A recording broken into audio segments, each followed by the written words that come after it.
Hello friends, আজ আমরা দেখব রবীন্দ্রনাথ ট্যাগোরের উপর লেখা একটা বায়োগ্রাফি বা প্যারাগ্রাফ কিভাবে লিখতে হয় সেটা নিয়ে আলোচনা করব। তবে নিচের এই পয়েন্টগুলো প্রথমে আমরা আলোচনা করব, যেগুলো হচ্ছে এই প্যারাগ্রাফের মধ্যে থাকবে। যেমন রবীন্দ্রনাথ ঠাকুর ছিলেন একজন মহান কবি বা গ্রেটেস্ট পোয়েট। তারপরে হচ্ছে বার্থডে ছিল রবীন্দ্রনাথের 7ই মে 1861 সালে জোড়াসাঁকোতে জন্মগ্রহণ করেন কলকাতার। তারপরে প্যারেন্টস ছিলেন মহর্ষি দেবেন্দ্রনাথ ট্যাগোর এবং মা ছিলেন সারদা দেবী। তারপরে তিনি কেমন পরিবারে জন্মগ্রহণ করেন সেটা থাকবে। তার সংস্কৃতি বা কালচার কেমন ছিল। এডুকেশন কোথায় হয়েছিল, প্রথম oriental seminary for a brief period, খুব কম সময়ের জন্য তিনি এডুকেশন পেয়েছিলেন ওরিয়েন্টাল সেমিনারিতে।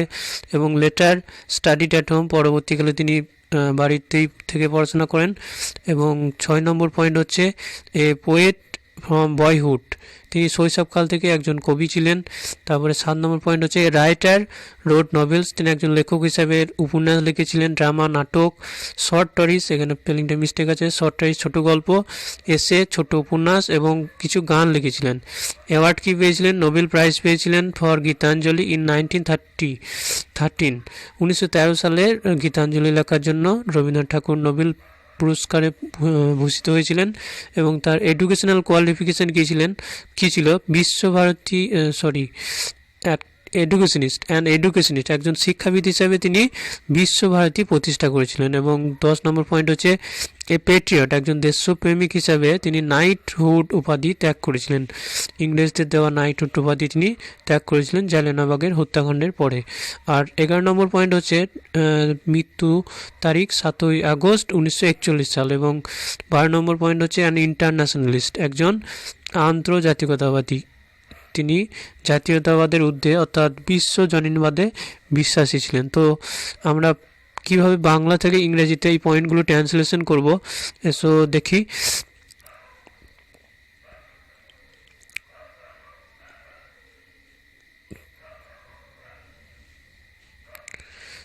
প্রথম বাক্য, রবীন্দ্রনাথ ঠাকুর ছিলেন সর্বকালের শ্রেষ্ঠ কবি।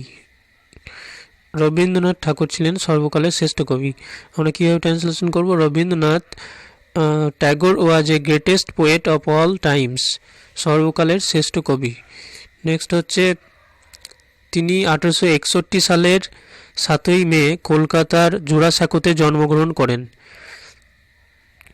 হি was born on 7th May in 1861 at Jorasanko in Kolkata. তার পিতা ছিলেন মহর্ষি দেবেন্দ্রনাথ ঠাকুর এবং সারদা দেবী ছিলেন তার মা। His father was Maharshi Debendranath Tagore and Sarada Devi was his mother. তিনি একটি ধনী ও সংস্কৃতিমনা পরিবারে থেকে এসেছেন। He came of a rich and cultured family.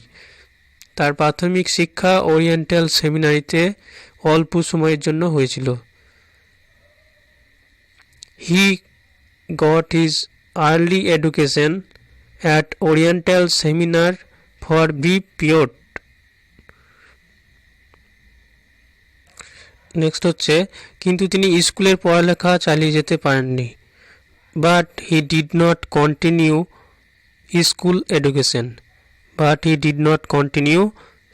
Education. পরে তিনি বাড়িতেই পড়াশোনা করেছেন। লেটার হি স্টাডিড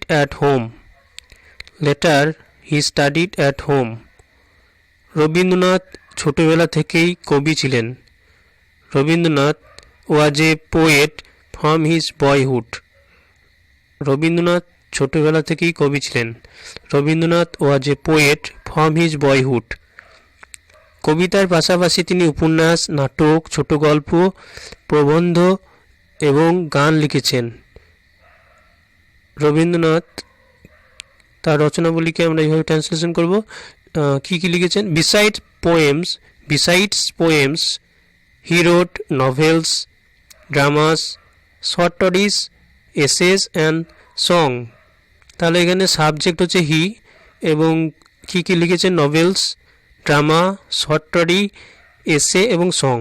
তাহলে এখানে আমাদের বুঝতে হবে ট্রান্সলেশনের সময় কবিতার পাশাপাশি, বিসাইড মানে পাশাপাশি, তো কবিতার পাশাপাশি besides poem he wrote novels, dramas, short stories, essays and songs. Next দেখো তিনি তার গীতাঞ্জলি কবিতার জন্য 1913 সালে নোবেল পুরস্কার লাভ করেন। He won the Nobel Prize in 1913 for his poems Gitanjali. He won the Nobel Prize in 1913 for his poems Gitanjali. তিনি 1902 সালে শান্তিনিকেতনে বিশ্বভারতী প্রতিষ্ঠা করেন। He founded Vishwabharati at Shantiniketan in 1902. 1902 সালে তিনি বিশ্বভারতী শান্তিনিকেতনে বিশ্বভারতী প্রতিষ্ঠা করেন। তিনি নাইট উপাধি ত্যাগ করেন জালিয়ানওয়ালাবাগের ব্রিটিশদের দ্বারা হত্যাকাণ্ডের জন্য। He gave up knighthood in protest of against the killing at Jallianwala by the British. এখানে গিভ আপের পাস্ট ফর্ম হচ্ছে গেভ আপ। গেভ আপ মানে হচ্ছে ত্যাগ করা, পরিত্যাগ করা। He gave up knighthood, knighthood উপাধি ত্যাগ করেন। ইন প্রোটেস্ট অফ প্রতিবাদে, ইন প্রোটেস্ট অফ একটা phase, in protest of against the killing of Jallianwala by the British, ব্রিটিশদের দেওয়া নাইট উপাধি ত্যাগ করেন জালিয়ানওয়ালাবাগের প্রতিবাদে। নেক্সট দেখো মহান কবি 1941 সালের 7ই আগস্ট পরলোক গমন করেন। He died the great poet passed away, এখানে ডায়েট লেখা যেতে পারে বা পাস্ট অ্যাওয়ে লিখতে পারো। Passed away on August 7, 1941। বিশ্বকবি হিসাবে তিনি সারা বিশ্বে প্রিয় ও সম্মানিত হয়েছিলেন। He was loved and honored all over the world as Vishwakobi. He was loved and honored all over the world as a Vishwakobi.